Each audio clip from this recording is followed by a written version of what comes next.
Normally on these Wednesdays at 2 o'clock, we welcome in Cameron Smith, and today is a normal day. Hello, Cameron. Hello, Matt. How's it going? You seem very low-key. It's been a real, emotional letdown this week after Saturday's game. It was a lot. What are you talking about? The highs and the lows. Have we spoken since then? No. Yeah, we have. I gave you the koozie. I'm sure you. Oh, yeah. Disposed of it. I did. Did you just, you found that in a parking lot somewhere, right? No, I found it as we left the stadium. A Georgia van left a stupid Georgia. Yeah. Well, I'm glad the shine is still going on that victory. Congratulations. Yeah, I stole it from Carson Beck.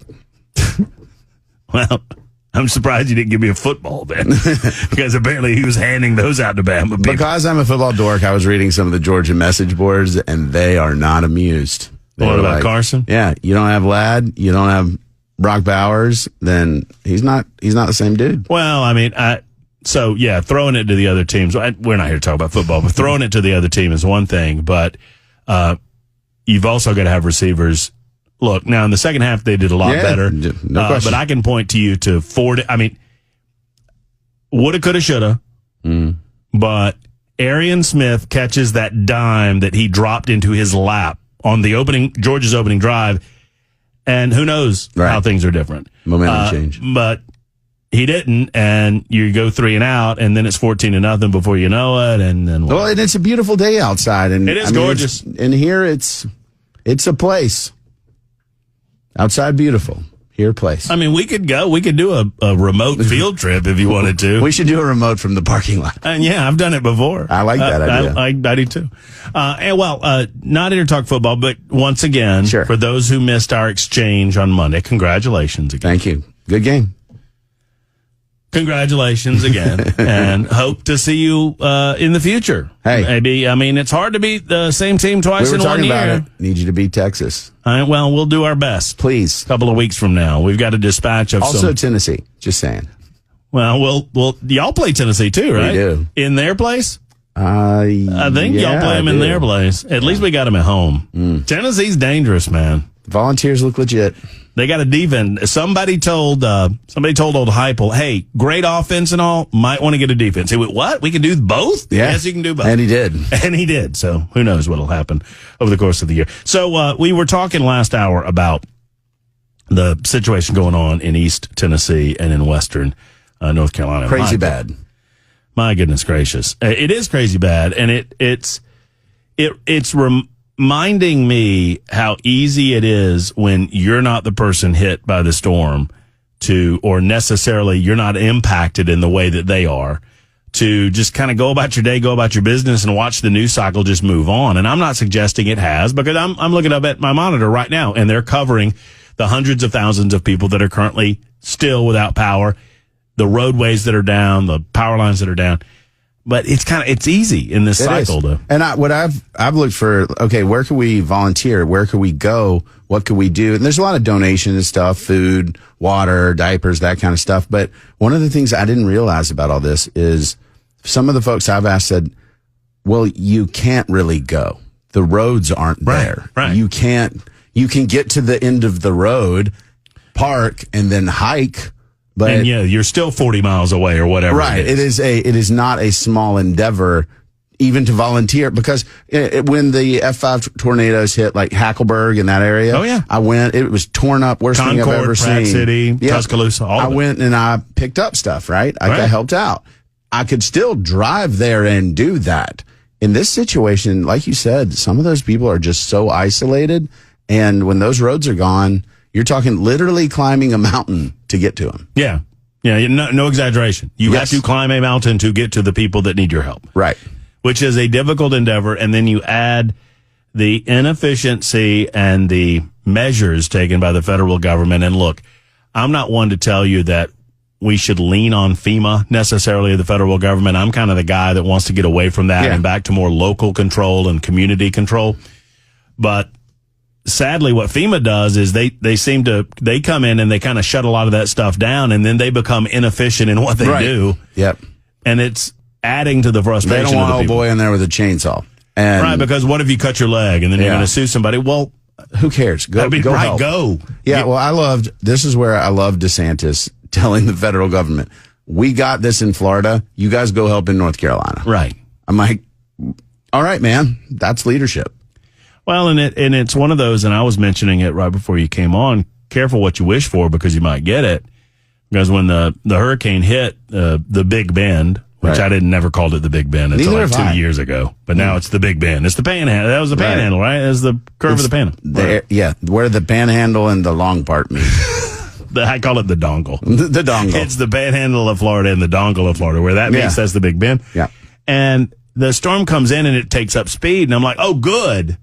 It won't just sit there and dump water in, northern Florida or southern Georgia and flood those people. That's great. But it went to North Carolina and did the same thing. It went to North Georgia and did the same thing. And sadly, it just sat there and dumped like 45 inches of rain on those places, and they just couldn't handle it. Yeah, I mean, even here that watching the weather pattern come through and circle around and do it again. I mean, that was wild. So we've got a number of calls regarding the issue of Hurricane Helene on the line, and we'll get to you in just a moment, especially line 2. I'm interested in line 2. But what did you think of you catch some of the debate last night? I know you got football to deal with. We did. We got Hendersonville this Saturday, and so we got to practice. And once again, you got a bunch of 10-year-olds over there? Yeah, the Triple B. That's not me. That's not me saying this isn't a big deal. Don't tell me about the Bulldogs and Crimson Tide. You got the Stars, man.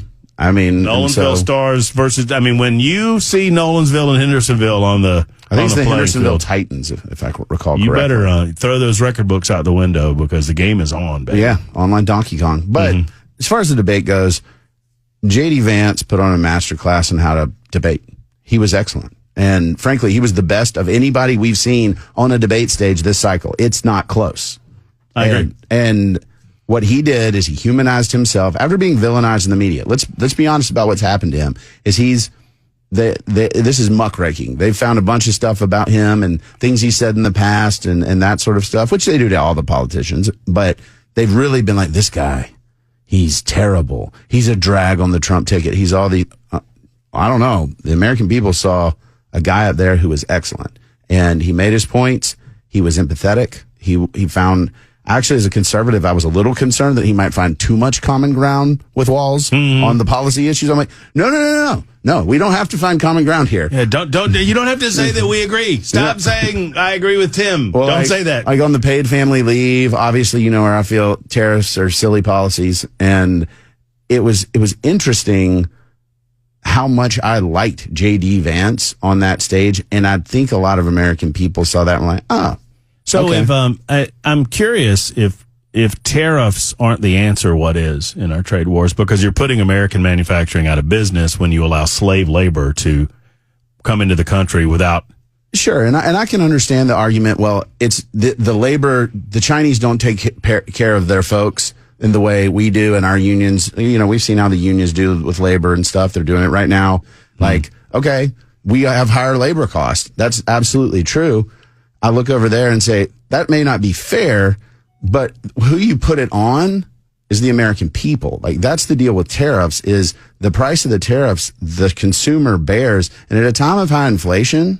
Wait, but what's worse? Putting a little more burden on the American consumer or watching all of our manufacturing in America dry up because the Chinese are able to use slave labor to produce the same product at a much lower price? So manufacturing in the United States isn't drying up. In fact, Deloitte has a report out where we're the top one in the world again. You know, part of the reason why it's not drying up? It's not the tariffs. What? But how is it? How do you say that? How can you possibly? The tariffs have been in place since 2017. I can tell you how I can say that, because the manufacturing America does is on the high level goods that they can't make anywhere else in the world. If you want socks, we don't make socks as cheap as they can make them in Vietnam. Don't you want to make socks? No. You don't want Americans to make socks?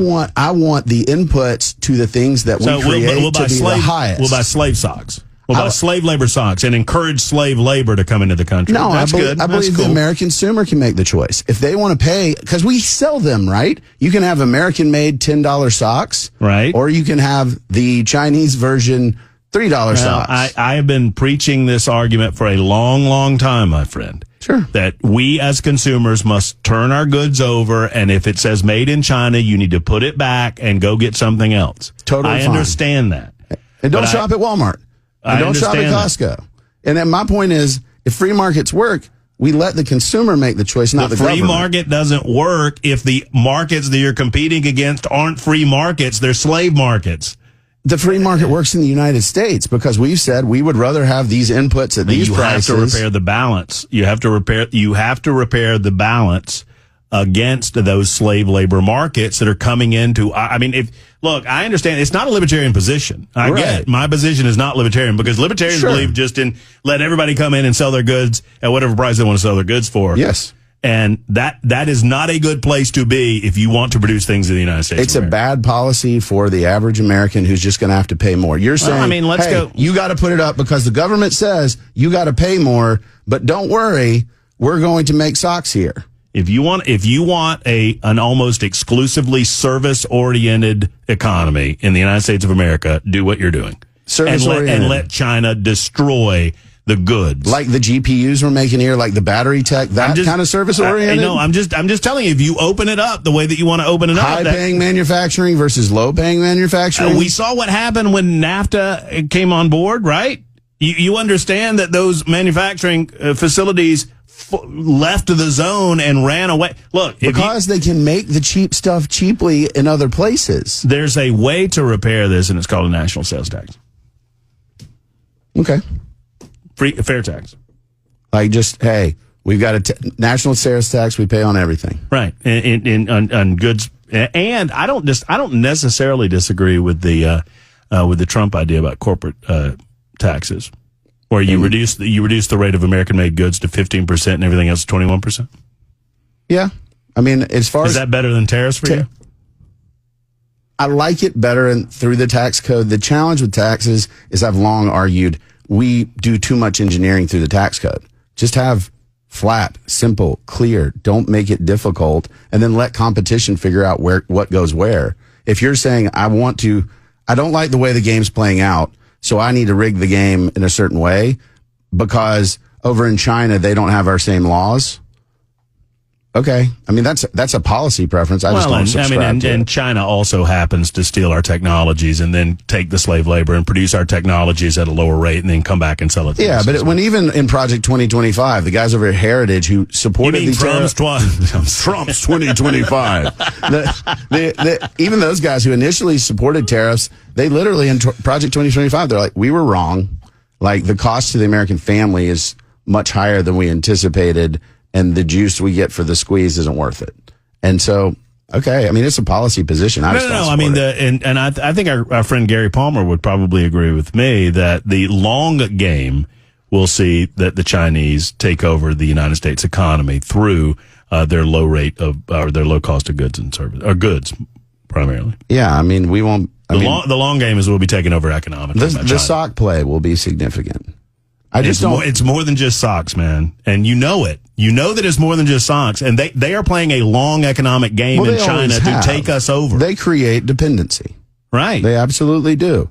And my question is that we have to do the necessary painful things to break ourselves out of the addiction cycle that we're in. We're addicts to low-cost products in China. And the difference between you and I is you say, well, you're saying it's the government's role to make us not addicts versus us saying we just choose not to be. And I like the choice. I'm saying the government can act as a partner to intervene to our addiction to try to help break us from the cycle, just as a family member would try to break you from your drug addiction.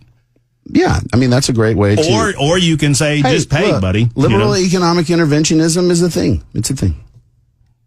Did you just call me a liberal? You're the one saying it, not me. I got him. When he starts slinging the liberal word around. It's what Democrats have done for generations. Well, I get it. All right, it's 21 after the hour. We'll get to Matt. We'll get to Neil. We'll get to more on the debate, and we'll continue talking about Hurricane Helene as we continue to break it down with Cameron Smith, our good friend from the Tennessean. And you hear Cameron weekly. You hear Cameron all the time. He's filling in for me on Friday because I can't seem to work on Fridays for some reason. Cameron Smith with us this hour. Matt has been holding in Hendersonville, wants to talk about Hurricane Helene and global warming as an extension. Hello, Matt. Hello. Hey, Matt. How are you? Hey, it's Bob. I'm sorry. She took my name wrong. Listen, I don't want to belittle anything or take anything away, but, we keep talking about climate change, and I'm not really a buyer into this climate change deal. Devastation is one thing, and, losing lives in a hurricane, it's bad. It's terrible, and then the houses and everything. But, I seem to think back in the 1900s, we had a hurricane in Galveston that killed almost 8,000 people. And I think a lot of the devastation that we see now because of these storms is we're so much more concentrated in areas. So when a storm comes through, it doesn't have to be wide to kill hundreds or thousands of people. We've not had one, I think, that's killed thousands in a long, long time. So this thing about, global warming, I just can't buy into that one. Well, yeah, I mean, I don't think that Hurricane Helene was anything more significant than we've seen in the past. I mean, Hurricane Helene, Hurricane Katrina, Hurricane Camille back in the day. Mm-hmm. I mean, there have been plenty of examples. The one in Galveston that you're referencing, I mean, here, two things. One, nobody knew it was coming. People knew a storm was coming, but they didn't know that was coming. Number two, housing construction was just woefully inadequate to withstand those types of winds and whatnot. So, I mean, we've made a lot of advances. The one thing the climate never stops doing is changing. Right. Interestingly enough. Outside, it is in fact changed. Yeah. I mean, it's cool. It's great. That's nice. Well, I mean, my point is, okay, cool. Climate is changing. What steps would you like us to take to avoid the hurricane? No more fossil fuels. You know what? Right. That's what a liberal would tell you, right? Now what happens, let's just say hypothetically we do that.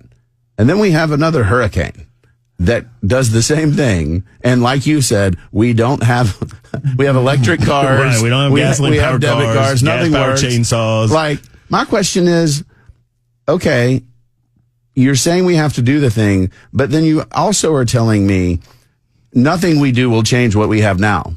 So if we do this stuff, maybe in the future it won't be bad, but there's no possible way that I can demonstrate right now that what you say is giving me more safety. And I don't know of anyone that doesn't agree that if the free market wants to invest in electric vehicles, if the free market wants to go in a route that goes away from, that's fine. That's all well and good. But I'm going to gravitate to the things that work for me and work for me always. And what the liberal wants to do is to demand that the government take those things away from me right now on the promise that 150 years from now it will solve some crisis that I don't really see as a crisis right now. Yeah. I'm kind of like Vietnamese socks. I think, by the way, Sammy, I think I won that point. I think I won it only because he keeps bringing it back up. Have you noticed this? Well, I think you're right about the whole, you're coming up with these policies that will allegedly change the thing 500 years from now, but we can't prove anything today. My point is, the free market's basically going to say, and I believe in our lifetimes, that it's going to be largely electric, powered by nuclear. Yep. That's where we're going. We don't have to like it, but that's where it goes. I thought Vance's answer on this question gets us back to the debate from last night. I thought his answer was brilliant because you're not dismissive of those who have bought into this climate change, quote, crisis. You don't dismiss them, but you say, okay, even if I grant you that you're right, what's the best way to deal with it right now? The best way is to invest in clean energy in America, right? Instead of allowing the countries that still just belch up out of the coal plants, like China, for example. It's better to do it here than over there because we're going to do it cleaner and better. Yes. So, and this is where a lot of Democrats really struggle with nuclear. And then if I'm Vance, if I'm Trump, I'm dumping it on their heads and say, you know what? Cool. I got a source that's zero emissions that we can use that will radically improve the environment, but we just got to get the regulatory state to play ball so we can innovate. How about it? If we were kings for the day, man, oh man, it would be a dangerous day. Yeah, it would. But if we were kings for a day, we would agree. The first thing we would agree is that we're not going to do anything about the Vietnamese socks. We're just going to set that aside for a minute. We would start building smaller nuclear power facilities across the United States of America that have been proven over and over again in the area. I mean, if there's one thing the French do right, it's power. And croissants. Okay, if there's two things that the French do right, it's power and croissants. Well, but I mean, the first thing I would do... baguettes. Those are good, also too. good. Ooh, cheese. All right. Brie. All right. I like brie. Oh, my goodness. Very French. But I like the... Champagne. I would declassify some of our military nuclear tech because it's basically highly enriched fuel in a small form factor, and you can put it anywhere. That's what runs aircraft carriers and submarines. Yeah. You know, you guard it, you protect it, but you could do this all over the country, and you could do it today. And it's clean. And it's, okay, cool. That's our new energy. Let's go. And for some reason, oddly, the left has demanded that we maintain this mentality. We have this late 1970s, early 1980s, 1986 Chernobyl mentality that, you put a nuclear power plant in Tennessee and it's going to blow up. By the way, we have a nuclear power plant in Tennessee and it doesn't blow up. It's fear-based energy policy. Right. And it's like, well, what if the terrorists did a thing? We're letting terrorists decide what's good for American energy? That's not a very good idea. And we've just been stupid about this for a long time. And look, I'm sorry for the coal folks. Coal's going away. It is. As an energy source. Natural gas is a bridge fuel. We're going to nuclear. That's what's going to happen. And I'm okay with that. I think that's where the market says go. I'm fine with that. Neil is next. Oh, wait, no, you're not Neil. Ken Weaver's next. My bad. Sammy, you gotta scream at me. Sammy, by the way, Bell's here. He's just not present and accounted for in the control area because Sammy is in the midst of training. She's doing a great job, except she doesn't have her host in line. You need to get your host in line. Ken Weaver, get her in line over there. Do you think that Tim Walz looks more like that dude from the Hale-Bopp Comet, the mass suicide guy, the wide-eyed guy, or Uncle Fester from the Addams Family? He kind of looks like the old guy from Up, the animated film. I'll put some big glasses on. I mean, that would be good. He just has this sort of default frown. But when we started the debate last night, he looked like legit lost and sort of wide-eyed and like he was darting every way. It was very bizarre. I don't think there's going to be a bump for either campaign. There's a huge bump for J.D. Vance in terms of how people perceive him. I think he helped himself out tremendously. I don't know. CNN last night, was it? No, I'm sorry. CBS, the debate moderators, they had a panel, and I don't know if I believe these. Oh, I'm undecided. I don't know how much I believe that. But it was 6 people. It was 2 Trump, 2 Harris, and 2 undecided. Mm-hmm. And after the debate, they polled them again, and they said, okay, where are you now? Trumps were still Trump, Harris was still Harris, and the undecideds were Trump. Yeah. I mean, so anecdotally, and I know that it's just one little... He did a good job. I don't think Walz... obviously, I don't think Walz moved anybody to Harris's camp. I think maybe this is just me being Pollyanna, maybe Vance convinced some people that have concerns about Trump's personality that you can present the policies in a way that are more appealing. Yeah. It's several folks I've talked to have said, why is J.D. Vance not at the top of the ticket? Well, 1, he didn't run. 2, Trump, I will continue to say for any of the criticism I have of Trump, he remains quite authentic. He is very the best thing he's got going for him. And it's not slick. Like, Vance did great. He had a great night, great as far as his likability, but he still feels like a politician, right? Like, it still feels like I have polished these remarks and this is how I do.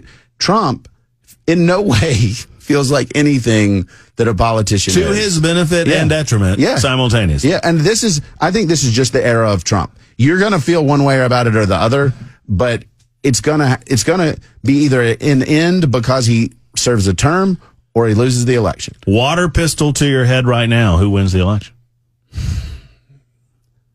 I want to say that people are going to vote economics and they're going to vote, and it swings to Trump. But what the media has done to rebuild Harris and make her likable and stuff is nothing short of phenomenal. And I think some people don't think about, actually, my economics were better under Trump. They think, well, he's annoying and she seems so nice.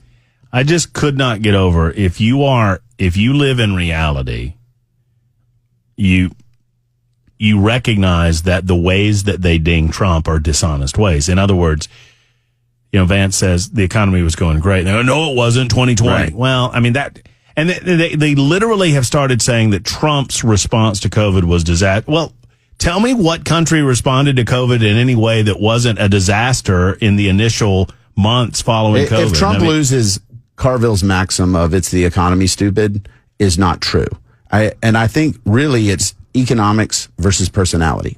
And what I mean by that is I don't really care about Harris's personality. I don't think anybody's going to vote for that. It's just, are your economics more important to you, or is I don't like Trump's personality? Because that's really what most of the attacks on Trump are. It's, I don't like your personality. I don't like your character. I don't like the way you talk to people and you demean them. It's not about his policies. The desire to bend the knee to unions on the part of Biden/Harris right now, bad idea.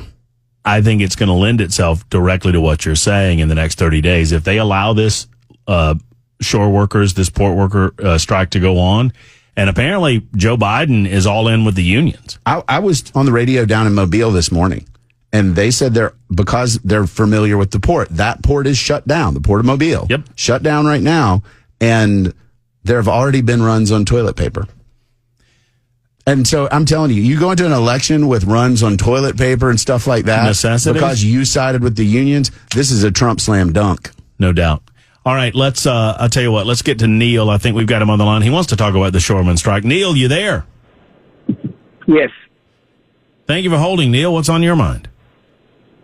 I wanted to ask if you could, I may have some incorrect information, but whenever the railroad strike happened, was that in 2022 near the midterm elections when Biden stepped in and said, you're not allowed to strike, you have to go to mediation, and now he's not saying that? Does that have to do with the union people voted 59 or 60-something% in favor of Trump, but then the union leadership decided to go against their voters and endorse Harris? I'll let you speak to that. Yes, so if I'm not mistaken, it was 2022. It was right before It was legislation, though. But it was Congress pushed, they forced them into negotiations, right? Yeah, that was a bill that Biden signed. It wasn't he didn't use executive authority to kick it down the road. If this starts to get bad, we'll know it's bad by the end of this week, right? Because every day that these ports are shut down, the supply chain suffers about a week. I just looked it up, though. In November, after some unions rejected the initial agreement negotiated in September, Biden went to Congress to ask that they pass the agreement into law. November 30th, the House of Representatives passed the existing tentative agreement along with an amended version. Now, understand, I think this was before, were Republicans in control of the House? I don't think they were. I can't remember. I can't remember either. But it was the end of 22. Yeah, so it was the last portion of November in 2022, requiring railroad workers. It was an amended version that would give them 7 days paid sick leave. I won't get into the weeds there. On December 1st, the Senate passed the tentative agreement with only 1 day of sick leave. President Joe Biden signed the legislation into law December 2nd. The Biden administration's intervention in the dispute was condemned by over 500 labor historians in an open letter to Joe Biden and the Secretary of Labor, Marty Walsh. You will not see that type of intervention necessarily now.